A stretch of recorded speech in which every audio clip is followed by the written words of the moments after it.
Good evening. My name is Rocky Hill. I'm director here at Hill Alcohol and Drug Treatment, and we're going to be talking about the nature of addiction today. Very often we talk about addiction and we don't really know what we're talking about. We don't understand what addiction is. We have preconceived notions about what an addict is, and if I say that word, everybody gets a different perception of what that is. And so we're going to try to define today what addiction is, what it consists of, and what recovery consists of. So let me ask you, what is addiction? What comes to your mind? Very often people will consider, well, it's the person that can't stop. It's the person that's in the gutter. It's the person that alcohol or drugs have created such significant problems in their life that they're unable to function anymore. And I want you to consider this definition of what addiction truly is and will fit under any circumstances. Ultimately, when we look at addiction, there has to be the use of the substance. And if we keep this simple, then we can stay just with alcohol. And so we ask ourselves, what's the difference between an alcoholic or a social drinker? What defines that? Obviously, there has to be the use, in this case, of alcohol. It could be extrapolated out to any kind of substance or actually any kind of behaviors. And we're going to talk about what kind of behaviors constitute addictive behavior. Obviously, in the case of alcohol, as we try to simplify this, we have to use the substance. It has to somehow get into our system. It doesn't matter the quantity, it doesn't matter the frequency, it doesn't matter whether it's out of a nice crystal glass or an old dirty wine bottle. The substance has to get into our system. The use of the chemical is then, in this definition, followed by some kind of a problem. A problem in life functioning. So we ask ourselves, what kinds of problems do alcohol or drugs create in people's lives? And basically we're looking at possibly job problems, health problems, either physical or emotional, financial problems, perhaps legal problems, but always family problems. So we have some kind of use followed by a problem that creates some degree of pain in that individual's life. And despite that pain, there's a return to the use of the substance again. And that's the cornerstone of addiction and a definition of addiction. If I get drunk today after this lecture and I go out and I kill 5 people out on the freeway, that doesn't necessarily make me chemically dependent. So having a problem does not define addiction. It's that insanity that after some kind of a problem, despite the pain of that problem, I return back to the use of the chemical again. And it doesn't mean that as soon as I have the problem, I use again, or that my use is related to the problem. It's that we begin to see this pattern. And it may be that it's every 6 months that I experience this. Some use of some psychoactive substance, and then a problem in some area of life functioning, any of those that we named. And they can be big problems or little problems. It can be as big as killing somebody out on the highway, or it can be as little as going home and saying something to your wife or loved one that you wouldn't typically say, except under the influence of the substance. But pretty soon we began to see that there's a relationship between the substance use and the problem. And it's an abnormal response to pain for someone to go back to a behavior. All of us learned as kids, if you stick your finger in a light socket, it hurts. If you touch a hot stove, it hurts. And we don't do it again. That's a normal, natural human response to the stimulus of pain. We don't do it again. And yet with addictive behavior, we see people using the substance, experiencing pain, and despite that, returning to the use of the substance again. So then we have to ask ourselves, well, why would they do that? Why would somebody that seems relatively normal in every other way of their life, why would they return to the use, to this behavior, despite negative consequences in their life? And the bottom line is that the substance does one thing. It takes the person from point A to point B.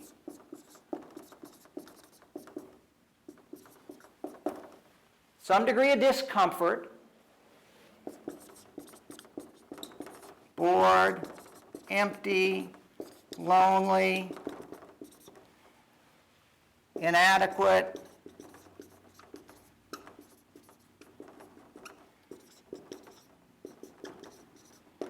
anxious, sad, depressed, any of those feeling states that we don't like, there's one thing that all these substances do, as well as these addictive behaviors that we're going to talk about later, they all have in common. So when we ask ourselves, well, why would that person do that? It's for one reason only.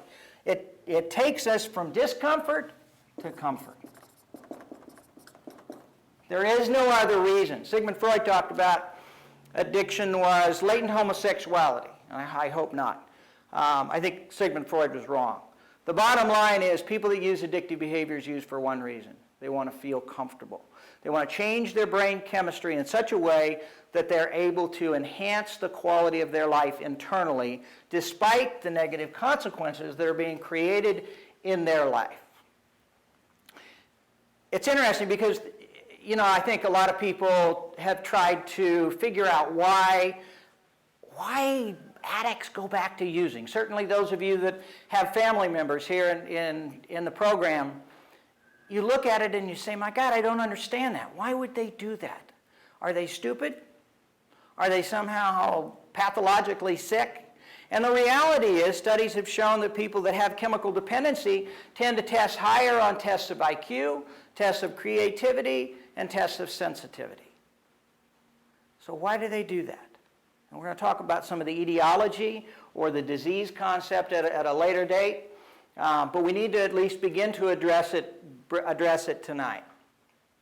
Now there's this thing called denial. And denial is based in, I don't have any other way to get from here to here. I don't know any other way to do it. So if I don't know any other way to get from point A to point B, and I don't want to spend the rest of my life here, that's unacceptable. Once we've experienced the fact that we can go from here to here, it's unacceptable to think of the rest of our lives living over here. So we find some way to justify, intellectualize, rationalize, minimize our use of the substance. And so we hear things like, well, I only drink beer. Beer's not alcohol.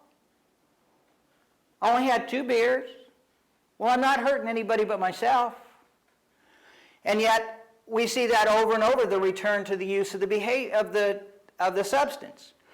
And then we look at that problem, and very often we intellectualize that. And we say, well, I don't have as many problems as Joe down the street. If I ever start drinking or using speed or marijuana or cocaine or whatever other substance, then I'll have a problem.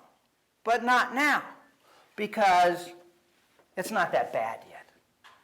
Most of all, what we find is there is a disconnect between the use of the substance and the problems I'm having. This isn't related to this. I had a tree between my house and the bar I used to go to. And on 3 separate occasions, came around the corner, spun out, took the tree out the first time, didn't have to take it out the next 2 times. But I crashed my truck in the same ditch in the same spot. And people would say, well, were you drunk? And I'd say, no, I wasn't drunk. The reality was that, it was a misty night, there was gravel, there are a lot of big trucks that come by, they spill oil. I have a pickup truck that's light in the rear end. So all those things conspired to create this problem. It wasn't because I was drunk. Because if I said, yeah, well, I was drunk, yeah. I was so drunk I could hardly walk, much less drive. And so my judgment was impaired. I didn't know how fast to take that curve. My reactions, my reflexes were impaired. And so I ended up putting that truck into that ditch. But I didn't want to acknowledge that it was the use of the alcohol that was problematic, Because if I said, well, this is the problem, then what happens? Then I can't use the chemical anymore. And it wasn't that I wanted to use chemical, whether the chemical was alcohol, speed, cocaine, marijuana, or anything else. What I wanted and couldn't accept anything less was that I wanted to get from here to here. From the time I was 16 and the very first time I got intoxicated, and I had that sense of being exactly the way I was supposed to be, and the world being exactly the way it was supposed to be. My first experience with becoming intoxicated, not the first time drinking, but the first time that I got intoxicated, it was magic. All of a sudden I was 6'5", incredibly good looking. I could kick anybody's ass in the bar. I could talk to anybody, talk to girls. I could dance. That was one of the things that I always had. It just felt like I had glue somehow in my joints. And when I would get out to dance, I'd do the same thing. And it would feel so uncomfortable. And I could hear people talking about, in my mind, God, does that guy have cerebral palsy or some epilepsy or something like that? But give me a couple shots of tequila, about 5 or 6 shots of tequila, and the next thing you know, I usually use the term Michael Jackson. I don't like to do that anymore. So we'll use John Travolta. Next thing you know, I'm dancing and I'm ready. I'm the best looking guy out there and by far the best dancer. And now I can hear people going, wow, look at that guy move. Boy, if he can dance that well, just imagine.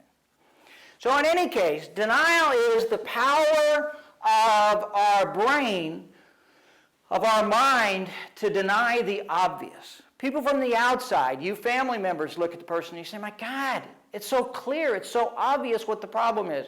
And in my life, people looked at it and said, Rocky, you think you drink too much? No, I don't drink that much. And so denial is so incredibly powerful. And we use those, I mentioned the words intellectualization and minimization and justification and rationalization. And, the minimization is easy. I don't drink that much. Don't use that much. Don't have that many problems. The rationalization is, well, it's because of the stressors of my job. If you had a job like mine, if you had to live with a wife like mine, if you had the problems I have, that kind of stuff. Intellectualization are things like, well, marijuana is grown by God. It's an herb. It's not, it's not a drug. Things like that. And so we run through all these gyrations in an effort to ultimately do one thing and one thing only. And that is protect the one way we know to be able to feel comfortable. And everybody on the planet wants to feel comfortable. The difference for the person that's chemically dependent is that alcohol or drugs work. So we need to talk now about, well, where do you get addiction? Where does it come from? And one of the things that we know is that there's some genetic component to it. And science is discovering more today than they ever have with PET scans and things like that, where they can actually look at the brain after there's been an induction of some substance into that brain. And what they find is that the brain reacts different than other people's brains. And if some of you out there think about this, I'll bet those of you who aren't chemically dependent, if you have used, most of you used alcohol, if you got drunk, your experience may have been one of feeling, you don't like it. You feel dizzy and out of control. And so you say, well, geez, why would they do that? Doesn't make sense. Because you see, genetically, that brain, your brain, doesn't work like your spouse or your son or your loved one that's in the program. Your brain doesn't make that connection for whatever reason. And there's some element of that genetic component. We're going to talk about the whole disease concept of addiction. But it's almost like there's certain brains that are the hardwiring is there, and you put the substance in, and you're going to get a different response than the other person. And how that plays into substance abuse, addictive behavior, is that the person that doesn't get that response, it can't work. It just doesn't work. It's like me with food. I don't understand how people can get addicted to food. And so I can be very self-righteous and say, well, push the plate away if you don't want to be fat. Or gambling. I don't understand gambling. Doesn't make any sense to me. I don't want to give my money away. And so I said, well, just take $100 to the casino and spend $100 and walk away. And so again, I can be very self-righteous about that and say, well, what's wrong with those people? But people would say to me, well, Rocky, why don't you just go to the bar and have a couple beers? And the next thing I know, and that was a good idea. And so I'm going to go have a couple beers, and the next thing I know, I'm running around naked on tables, doing crazy stuff. I've wrecked my truck. I've gotten in a fight, hopefully not all at the same time, but I have had some kind of negative consequence that I didn't anticipate. So part of identifying addictive behaviors is that we can't predict the outcome. Because no alcoholic or addict sets out to use the substance and have those problems, whether it be a DUI, a family problem, a health problem, a job problem, whatever it is. We don't set out to do that. That's the outcome. And there's enough times when that doesn't happen that we question, well, 20 times I didn't have a problem. It was a good experience. I got to be good looking, dance, smart, everything was wonderful. And yeah, there was that one time, and of course it was related to this, that, or the other thing. And that's part of that denial and justification, minimization, rationalization. So back to the genetic component of that. I had an Aunt Bernice, and my Aunt Bernice was, we called her Old Lemon Lips, because she was just a miserable old lady. And she had been, my understanding is, from the time she was a little kid. And she just, everything was just not good enough. She was just an unhappy human being.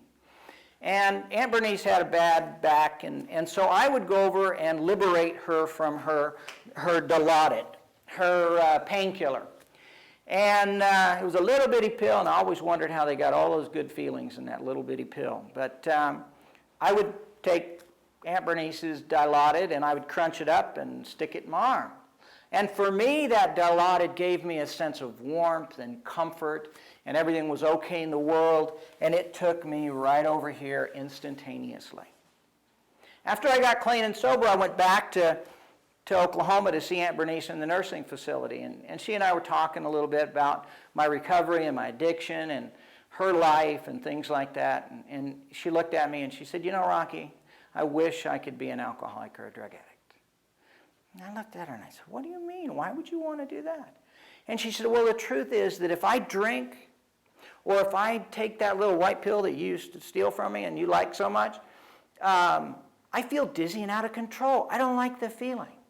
So Aunt Bernice, even though she came from the same family tree as me, we had the same essential genetic makeup, her brain was different than mine. Same substance, put that into her brain, and she doesn't go from here to here. She goes from here back. She doesn't like it. She goes from discomfort to greater discomfort. Put it into my brain, and I go from here to here. The other element of genetics is that we understand, we know in studies of families, that addiction runs in families. It certainly runs in ethnologies. You know, I'm Irish. Irish are known for alcoholism. And, you know, there are other ethnicities that are equally susceptible to this disease. So we're finding out more and more how that works, whether the drug of choice is methamphetamine, cocaine, marijuana, alcohol, whatever the drug of choice, whatever that use of the substance, it does something profound to that person's brain. And we're going to talk a little bit later in a lecture about how profound that is. And that change in brain chemistry is not something that then immediately goes back. We have, obviously, the awareness from that point forward that there's an answer to that discomfort, there's an answer to those feelings, but there's also something that happens on a biochemical, neurological, neurotransmitter level to the brain that then sustains that susceptibility of the person to addiction for an extended period of time. And we see relapse as such a significant part of addictive behavior and the treatment of addiction. So we're going to get into that later. Right now, let's get back a little bit to genetics and the other factor involved in this. So in terms of the genetic piece of it, there seems to be that predisposition for 20% of the population, and the 80%, at least for substances, don't seem to have that predisposition. And you can't make an alcoholic or an addict out of somebody who isn't. It doesn't work. Okay. The second part of this is what we learn in our environment. And typically where you learn most of what you know in your environment is that of your family system, your family of origin.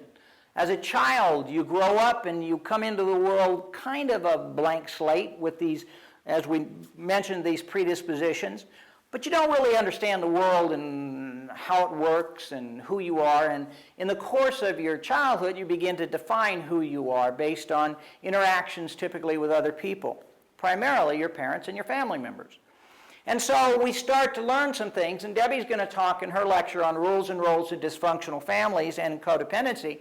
She's going to talk a little bit about some of the things that specifically happen in the messages that we get in dysfunctional families about those rules and roles. And roles are simply the jacket that you have to put on in that family in order to survive and allow the family to survive. But we begin to learn some things typically in our family system about feelings.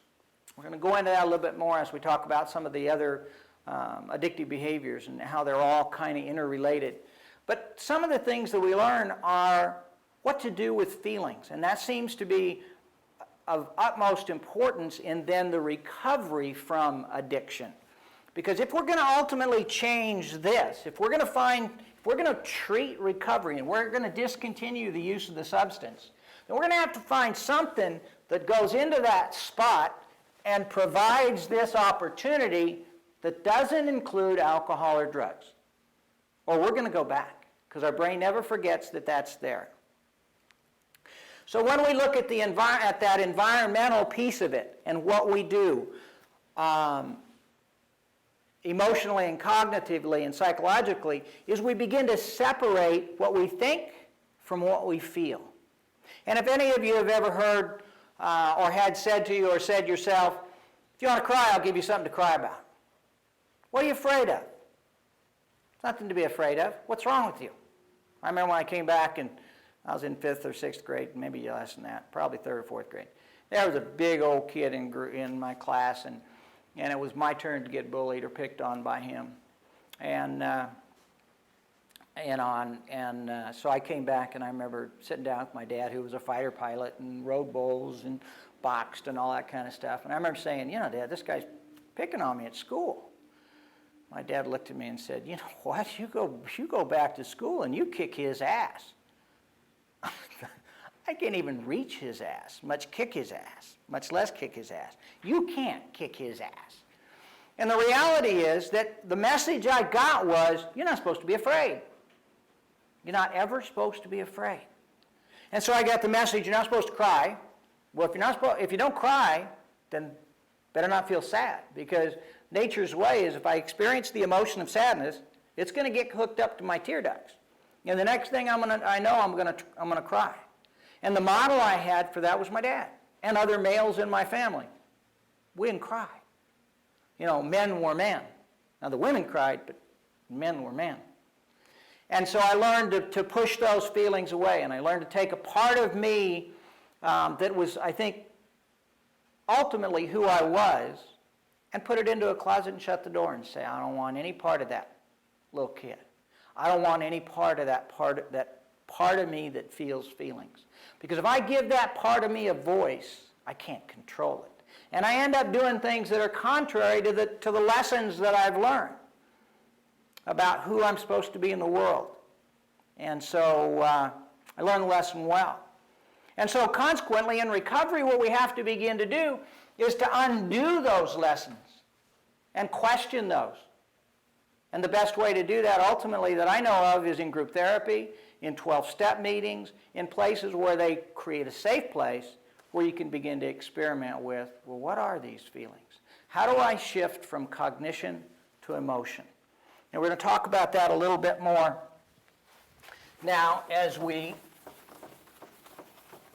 look at how addictive behaviors really work.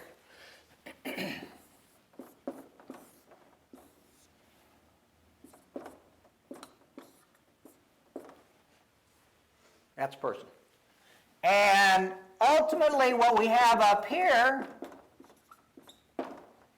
is something we call cognition. It's a big word, psychological word for thinking. And thinking deals with data and facts and information and black and white and stuff like that. So you have this ability to process information, but it's very analytical. It has to do with simply with facts. And then we have this part of us that's emotional, that has to do with feelings. And they don't make sense very often. And it's almost like we have parallel universes that go on simultaneously of what we think and what we feel. And we go through the course of life, and we're in one or the other, and with families where we've learned not to feel, then we've created this big division between what we think and what we feel. And one of the rules that Debbie's going to talk about that we just alluded to earlier is don't feel. Don't feel sad. Don't feel scared. Don't feel angry. Don't you talk back to your mom and dad. Shove that stuff away. And so that division becomes the heart of that process of the substance working. So the substance works because of genetics. The brain's hardwired for it. And then the software is I learn certain things about who I am and how I exist in this world. And we create a schism, a division between what we think and what we feel. When you feel some emotion, and if you go to 12-step meetings, AA meetings or NA meetings, you're going to hear people talk about having a hole in their gut, just having this hole inside. Well, that's a feeling state. That's an emotional, physical feeling state. And it's the key element. So in group therapy, our job is to help you bring that stuff up and connect it with thinking. So you're going to get real tired of Mario and Michael and everybody talking, the counselors talking about, well, what are you feeling? Well, how do you feel about that? Because we've begun to live our lives up here. We're comfortable up here. But I don't want to feel these feelings. My sense was, if I ever started crying, I never stopped crying. And I didn't want to do that. So I just kept it buried. And it created this pressure. One of the things that we know is if, our physical body reacts very similarly to our mind, to our psyche. And if you stick a thorn in your hand, then the first thing your body does is insulate against it. It's a protective device for your body. Your body insulates, it encapsulates that foreign object, and then it begins to move it to the surface. And if I reach over and I hit my hand, and that foreign object is still in there, it hurts.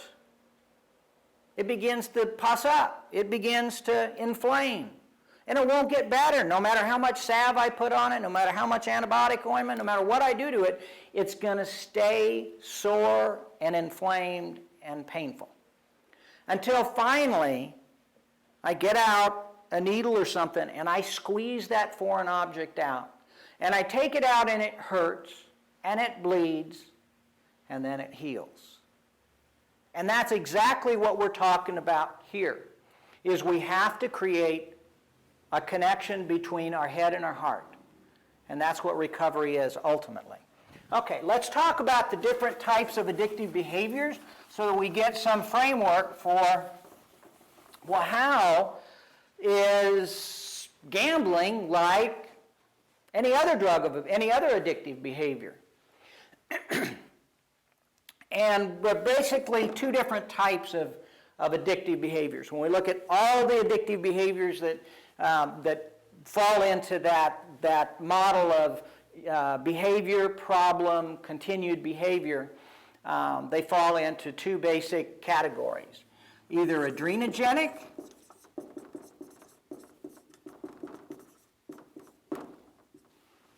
Now, adrenogenic has to do with the substance that's already in our body called adrenaline. And adrenaline is an incredibly powerful psychoactive substance. And anybody that's been very scared, which everybody has at some point in your life, you felt the effects of adrenaline. And what adrenaline does is it pumps into your system, and then immediately the design of adrenaline is fight or flight. You're either going to run or you're going to fight whatever it is that's causing the fear. And your heart rate goes up, your respirations go up, your digestion goes down, your quick flex muscles all of a sudden start to operate, and you're ready to go and do something to save. Adrenogenic addictions, substance addictions, are things like methamphetamine, cocaine, those kinds of drugs. The action of methamphetamine and cocaine is simply to block the reabsorption or reuptake of adrenaline and noradrenaline in your system. So you're not getting high on the speed, you're getting high on the adrenaline that the speed blocks. So if somebody walks in here with a gun, we all go, we get a shot of adrenaline, then we find out it's a joke, your body reabsorbs the adrenaline, and it just goes back to a state of normalcy, no big deal. With methamphetamine or with cocaine, any of the stimulant drugs, what happens is it blocks that reabsorption. And so you're running on that adrenaline, like going out to your car, starting the engine, putting neutral, and revving the engine up. And so that's the reason that you don't see a lot of old speed freaks. And if you do, they don't have any teeth, they don't have any hair. You don't see many wealthy cocaine addicts because it costs so much to continue to chase that high. But those are the substance abuse adrenogenic addictions. There are also behavioral addictions. There are other types of addictive behaviors. And those would be things like gambling, where there's risk-reward. Sometimes criminal behavior. Competitive sports can be. Anything where there is a risk or a reward. If you go over to the casino, you'll find some little old lady sitting there working two machines. She's got sweat pits under her arm. Can't cross her leg because she can't go to the bathroom because she can't leave those machines because she's spent all that time and she's put all those nickels into that machine and she's waiting for her payoff, her reward. So it's all about risk-reward, risk-reward. Or you see some guy go over to the store and steal a candy bar and he's got $50 in his pocket. How come? It's all about some way to get that adrenaline pumping. And again, those behaviors aren't necessarily risky behaviors. Jumping out of airplanes are not in and of themselves addictive behaviors. It's when it causes some kind of a life function problem, and despite the life function problem, we continue to do it. So those are some of the addictive behaviors. The second group are the endorphogenic.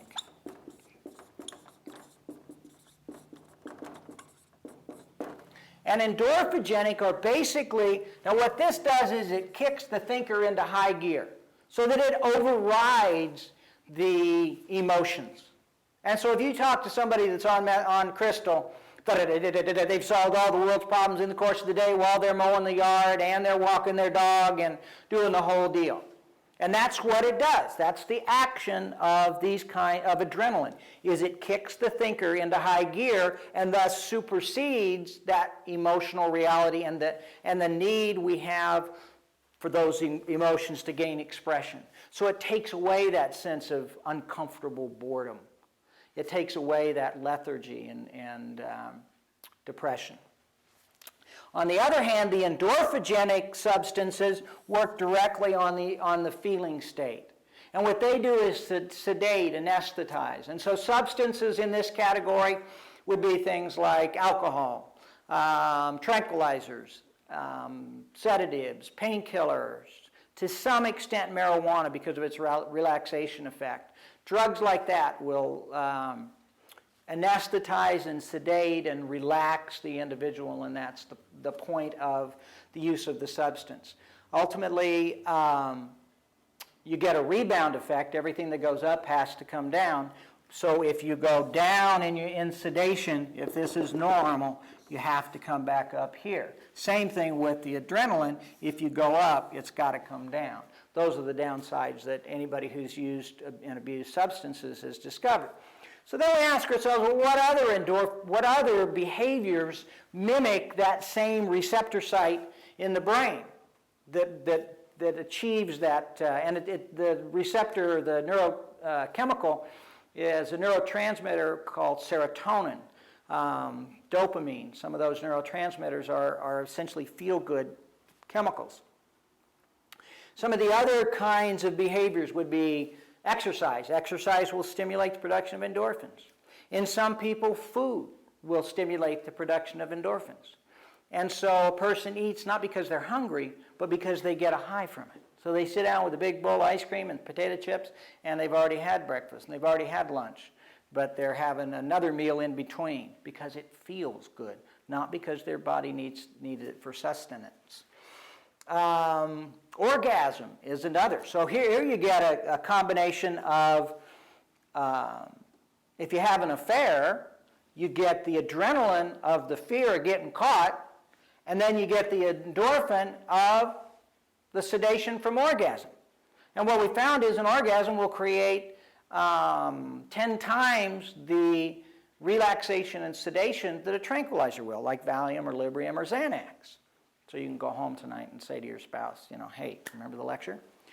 So endorphogenic, there are numerous behaviors. Again, I want to remind you that hopefully everybody eats and everybody has sex, a happy sex life and all those kinds of things, but when it becomes problematic, it causes a problem. And despite that problem, we continue to use.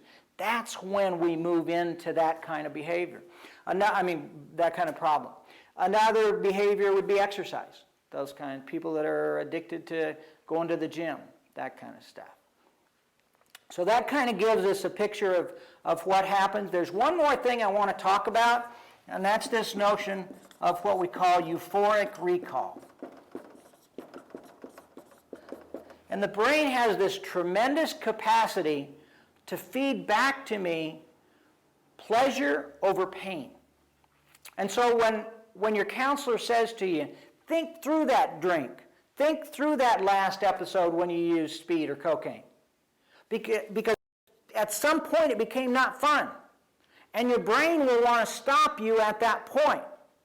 It wants to tell you, oh, it was just great. Remember the good time? Remember how good it felt? Stop there. And that's what your brain wants you to do, and that's called euphoric recall. Your brain has the capacity to perceive and remember pleasure over pain. And so we want you to think through that. Think through what happened. Think through that, the look in your family's face when you came home once again, the people that you love, the people that you care about. And think through what you want in your life, and is it getting you what you want? And is getting that one more high going to make a difference? So thank you tonight, and we'll be continuing the lectures, and Debbie will be coming up to talk about codependency and rules and roles in dysfunctional families, forgiveness. We're going to give another lecture on the mechanics of addiction, and then also you're going to hear my story of addiction later. Thanks, and good night.